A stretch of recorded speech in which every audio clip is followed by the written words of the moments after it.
Perfect Blue is my favorite movie, but to me it's really difficult to talk about it. After all, it's one of those works that no matter how much you want to analyze what makes it so special, you will never be able to explain it completely with words. Because for me, much of what makes it so special comes from the experience of watching it, to experience how the reality around you begins to slowly collapse through the eyes of Mima. And there's a lot of movies like Perfect Blue that focus specifically on conveying a sensory emotion, from Belladonna of Sadness in the 70s to Puparia last year, but the only work that really managed to put me in the shoes of the characters was Perfect Blue. When I saw it for the first time, I felt vulnerable. It's the only work that made me feel an anxiety that's difficult to explain. Or well, it's not the only one. There is one more work that managed to make me feel that kind of anxiety.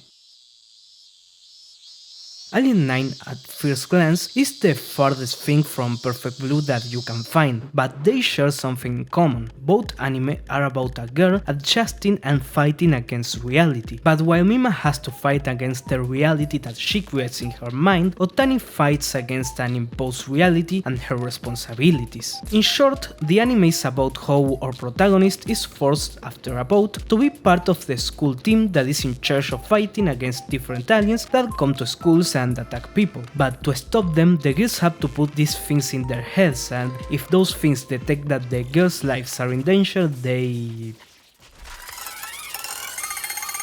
And if you've seen a bit of anime, you already know how it goes. Teenagers taking it upon themselves to stop monsters which can kill them, while having to team up with these horrible things which they don't quite understand, and Shinji doesn't want to get in the robot.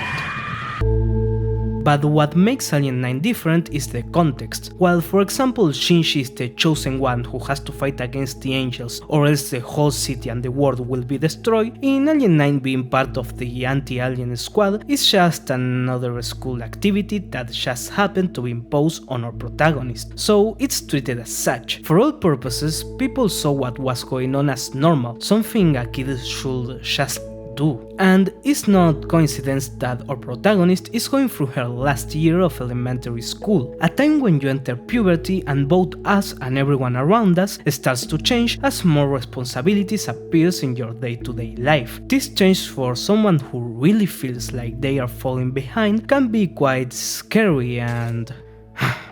Alien 9 is not the first nor the last anime that talks about puberty. It's a thing that we can see all throughout the medium. But what I think that makes Alien 9 special is not the themes, but how it presents them. Even from the start, we can see the conflict in the visual style. The character designs that could easily belong to a children's anime like Digimon contrast with the grotesque aliens that are drawn in a very detailed way. And it is in this contrast that the series makes us feel a dissonance between the world and our perspective, because although we know that nothing really changed, from Otani's perspective we see how those spaces that were synonymous with routine and normal life begin to slowly deform. The school rooms starts to feel huge as she discovers how small she is and how little power she has in front of this institution. The music of the series can be mistaken with music from any other normal school anime, but if you listen carefully, there is always an instrument or some weird effect that makes the songs feel strange, making us feel that there is something that doesn't quite fit. And the moment of the anime that highlights this the most is the vacations, because it's a time when we are offered an escape, a safe space. We are given time to feel comfy and settle in. All those aliens and monsters are not here. Little by little, the anime makes you let your guard down, and once you feel safer, the shock of returning to the reality that haunts you is even stronger.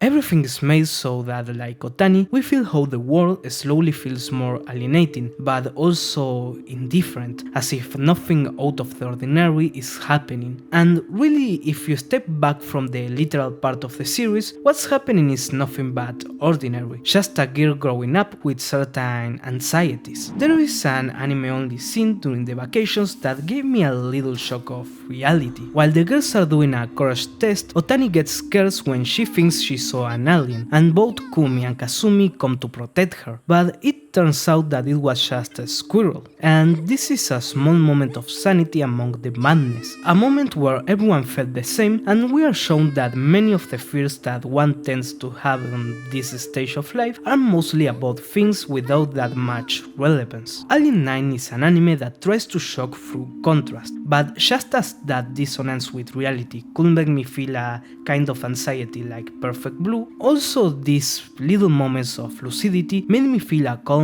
even harder to explain. And that's everything for the video, but before ending I would like to thank my editor Gailz and the patrons that helped me pay him. So if you want to help my channel or you like the content, you can get on my Patreon that's down below. And that's everything for today's video. I hope you enjoyed and see you next time.